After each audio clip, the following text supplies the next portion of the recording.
Good news, inspections are back. Remember that old procedure after you get in a contract to buy a house? You had 10 days to order a home inspection and negotiate for repairs if needed.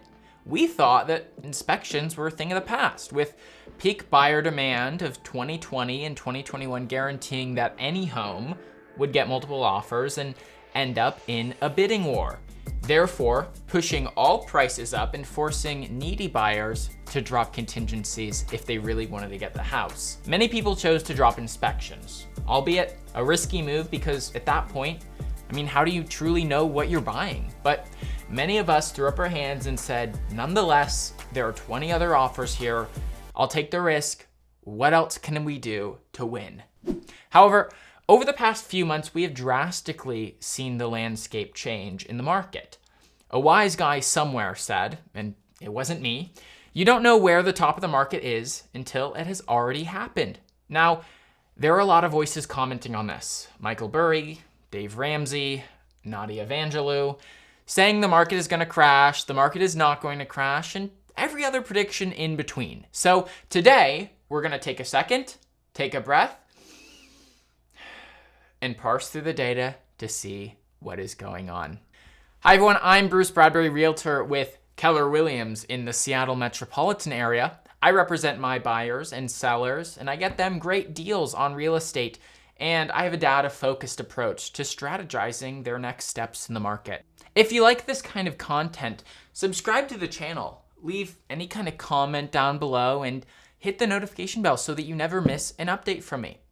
Note that anything we discuss in today's video is for your educational purposes only, so don't sue me. Sit back and relax. Oh, and hit my line if you like a personal one-on-one consultation in any actual professional capacity. So let's talk about what I'm noticing in the market. Home buyers seem to be gaining a lot more power in the marketplace. Those multiple offer situations are becoming less and less frequent, and so are bidding wars.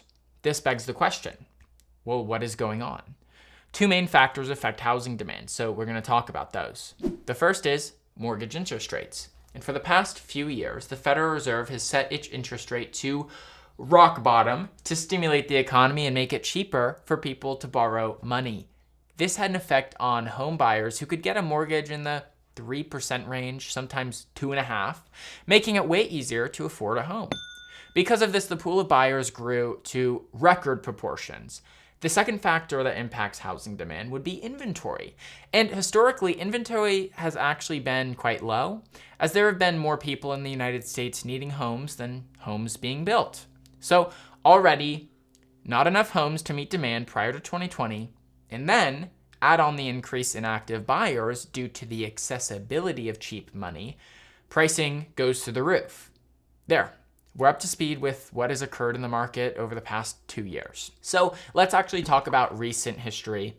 In March, the Federal Reserve began raising interest rates again. Why? Well, the economy can't prosper with cheap money forever. And so the Federal Reserve had to stop buying, and they had to raise interest rates. Although the downside is that it makes buying a home more expensive for the consumer. So see where I'm going with this? Cheap money, more buyers. Expensive money, fewer buyers. It's good for the economy, but bad for the average consumer. And that brings me to the next graph, which is very important because we have not been getting multiple offers on homes as often, and sometimes no offers at all. So what happens when a home doesn't get any offers? Maybe there's been 2 weeks and nothing, 3 weeks, a month, 2 months. How long can you wait? What can you do to get that home sold? Perhaps the market deems it overpriced, and therefore the line is just not getting any bites. And I'll be honest, we're used to getting homes sold in a week or less, so anything more really feels like this thing isn't going to sell. So, folks, if you're in this position, you're most likely going to reduce your list price. And this is exactly what we're seeing in the macro trends. The blue line is 2019, the orange line is 2021, and the black line is 2022. In the current year, the percent of active listings with price drops hit an exponential curve, which is kind of scary because this is a total breakout in the data. And this brings us to our first sponsor in today's video, me, Bruce, your friendly neighborhood realtor. The slide I just showed tells us an important story. It is a necessity that your home is priced exceptionally well and on mark. It could mean the difference between selling fast or sitting, and price drops, and sitting on the market a little more, and maybe 1 or 2 more price drops, which is something that nobody wants, and especially me, because I take pride in getting the job done right and seeing your smile at the end of the day. So if your goal is to sell your house and approach the listing strategy in a way that anticipates market trends, pick up the phone or send me a text or DM if you're one of those millennials. We have the strategy in place, and I'll counsel you on everything that I'm gonna do for you to make your next move simple. Okay, back to the video. But data can be a little abstract, so let me show you exactly what I see when I log into the MLS every morning. Okay, so here's my market watch looking over all of King County, Washington. Let's go to 7-day here. And we'll notice that listings with price reduced is nearly an equal level as new listings entirely. So, we're hearing both the macro data, and I'm seeing this on a micro level in my market. And then, so let's click through and just see, all of these homes. Okay, we've got 26 pages of homes that we can just scroll through and say, okay, these homes have been sitting on the market. And then to look at the map, all throughout the county, just a ton of properties all over that have been sitting on the market and not selling. So, the only option is to reduce the list price if you've been sitting on the market for a little while. However, my thesis is pricing isn't entirely at fault here. I think I'm feeling that a lot of properties are fairly priced. They feel like they're priced right, and yet they're still sitting on the market. So particularly now, I feel like a lot of people are fearful of what's going on with interest rates. So let's wrap it up and talk about what this means for buyers. If you're a home buyer right now, you can guarantee that your interest rate will be higher than it was in the past 2 years. But because of this, you have a lot less competition, because many more people out there will be sitting on their hands saying, geez, I'm going to wait until interest rates go back to 3%. Or they just can't afford a mortgage anymore. Though with economic turmoil that I've mentioned and everything that is happening in this economy, many people say, rest assured, including myself, that rates will not be going to pandemic levels anytime soon. I just like to point this out to people that the historical 40-year average mortgage rate is 7%.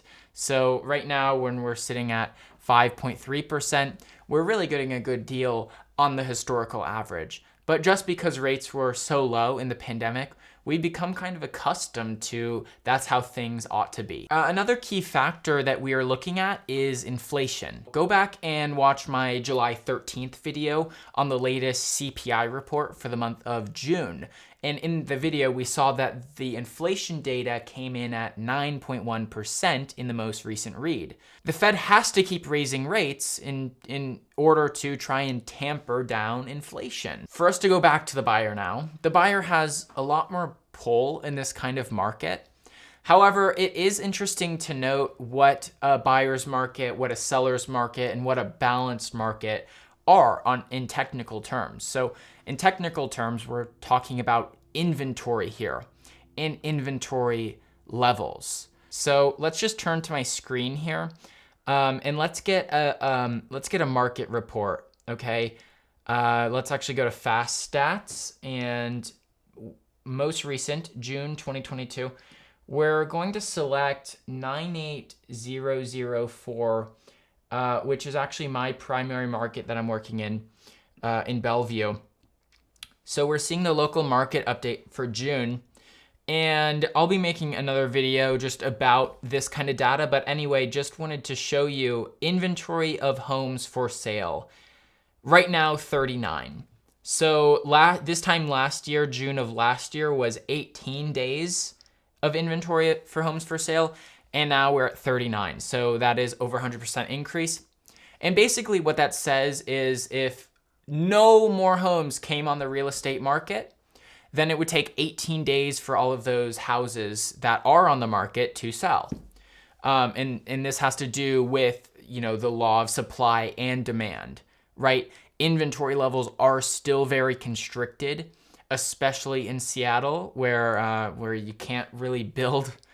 You can't really build like you can in maybe Arizona. You can't just say we're gonna go out more farther into the desert.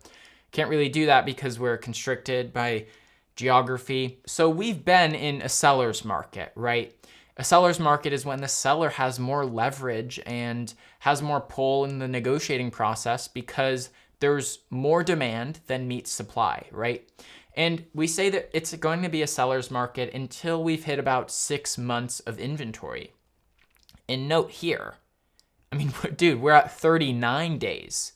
So even though it feels like the buyers are starting to get a lot more negotiating power and inspections are back, we're still at 39 days. We're still at just over a month of inventory, at least here in Bellevue. Other places in the nation, of course, are going to vary. But we are not at that 6-month mark.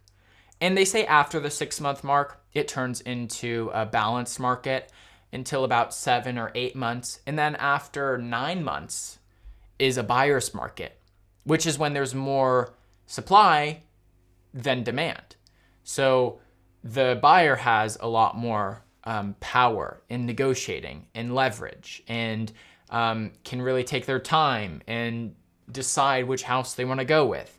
Okay, they don't have to compete. The sellers and the listings, they actually have to compete for the buyers.